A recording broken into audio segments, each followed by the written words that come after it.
ఖచ్చితంగా మీ గ్యాంగ్ లో కూడా ఇలాంటి ఏదో ఒకడు ఉంటాడు. మనం బైక్ నడిపేటప్పుడు సైలెంట్ గా వెనక నుంచి మన హృదయం మీద చేసి గట్టిగా ఉత్తేస్తాడు. అయినా అసలు అదేమన్నమాట బాబు. ఖచ్చితంగా ఈ రీల్ మాత్రం ఆ కళాకారుడు షేర్ చేయండి. ఈ మధ్య మనం బాగా ఓవర్ అయిపోతున్నాం బాబు. తప్పే ఉంది.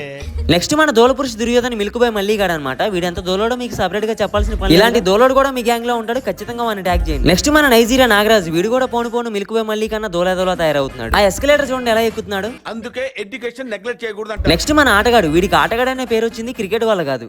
అంటే మరి మీ గ్యాంగ్ లో ఆటగాడు ఎవరో కామెంట్ చేయండి. అయినా ఇప్పుడు మళ్ళీ మా అందరి గురించి సపరేట్ గా ఎందుకు చెప్తున్నా అనుకుంటున్నారా? మ్యాటర్ ఏంటంటే మా దోల ఫ్రెండ్స్ అందరం కలిసి ఈ రోజు ఫస్ట్ మీటప్ అయితే ప్లాన్ చేసాం. లొకేషన్ అండ్ టైం వచ్చేసి మన గుంటూరు మైత్రి మాల్ లో నైట్ 7:30 అయితే ప్లాన్ చేసాం. అసలు ఈ మీటప్ ప్లాన్ చేద్దామా వద్దని పోల్ పెడితే ఆల్మోస్ట్ 12,000 పీపుల్ అయితే ఎస్ చెప్పారు. సో అంత రెస్పాన్స్ వచ్చింది కాబట్టి ఫస్ట్ మీటప్ అయితే ప్లాన్ చేసాం. లొకేషన్ అండ్ టైం గుర్తుందిగా, గుంటూరు మైత్రి మాల్ లో నైట్ 7:30. మా దోల ఫ్రెండ్స్ అందరినీ వేసుకుని వచ్చేస్తాను. సరదాగా మాట్లాడుకుందాం, వచ్చేసేయండి. మళ్ళీ కలుద్దాం. సారీ ఈవినింగ్ కలుద్దాం. వెళ్ళొస్తా.